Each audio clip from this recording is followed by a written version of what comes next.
Hello everybody, welcome back to another video. Before this video starts, I would like to ask you guys to please subscribe to my channel and like this video. It really helps me so much, and you don't know how much it helps me get through my tough times. So thank you so much for doing that if you did so. Now let's get into the video. So there's going to be a chance for a potential northeastern snowstorm, and I'm not going to call it a nor'easter because I don't think it's going to be strong enough for a nor'easter, but if the European model is correct, which at this point we don't know if it's going to be correct, then this could be a potential big nor'easter leaving up to 18 inches of snow. As of now, the European model is, the GFS is completely not agreeing with the European model. Let me show you what I mean by that. So you can see there's going to be a couple of rain events, but that's not the storm. There's could be a cold front setting up across the Ohio Valley with some snow behind it. That's nothing major.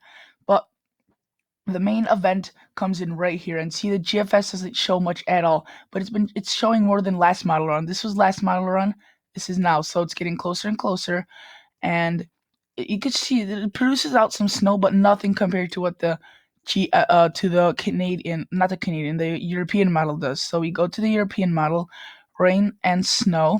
So we go to around the weekend because that's when the storm's going to be occurring. So we go, sorry guys, and we go to Friday, Saturday. So this is the storm. You could see this. It has two little phases, one up here, one down here, and this brings it much closer to shore and a large swath of snow. Look at that. That's some heavy snow. That's heavy rain transitioning into heavy snow. So according to the European model, Connecticut, Rhode Island would get a lot of snow from this, and that would pass on. And if we look at the new snow accumulations for the next 5 days, which is going to encompass it, next 5 days, we could see that it's in the lighter green. Lighter green, that's around 10, 11, 12 inches.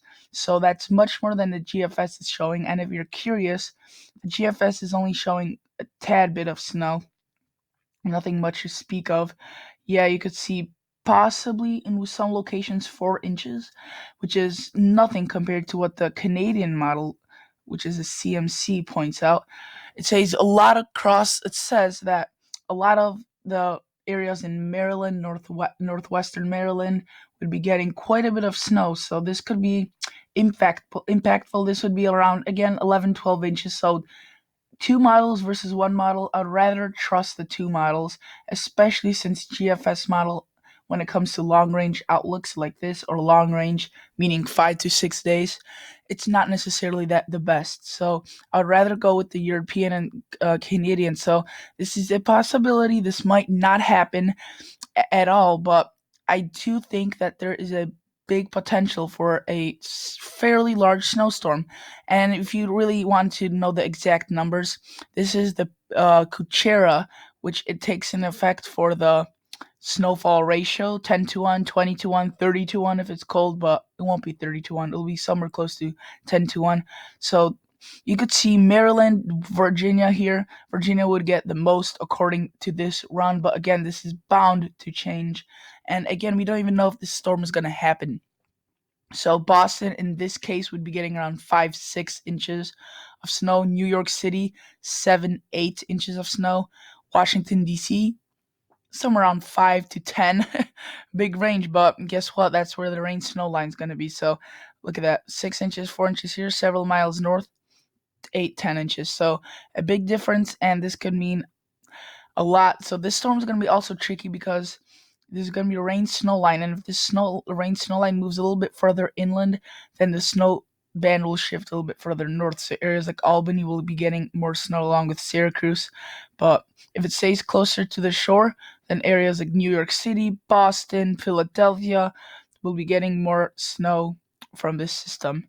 So this is gonna be a quick little video, guys. It's nothing really much to speak of other than the snow amounts as of now. If you want to look at the winds, they're not gonna be too great. Wind and temperatures, I don't think this is gonna be a blizzard exactly. And let's see, let's bring this back. And this, no, actually, let's go back to. No, let's go back to the Canadian. Sorry, guys. Let's go back to the Canadian. Go back to surface. We could just tell the wind based off the isobars. That's going to be much more simpler to do. So sorry for that inconvenience, guys. But So I don't think it's gonna. I mean, I may be mistaken. Yeah, nothing too strong with the winds. When is this? There we go. I mean, it could. There's gonna be some blizzard, some um wind with it. It's not gonna be totally minimized, but you could see the isobars are fairly tight, more than I would expect. But you could see it intensifies as it goes off. So if it intensifies further onshore, then that could lead to blizzard conditions. But as of now, I'm just gonna say it's a winter storm possibility.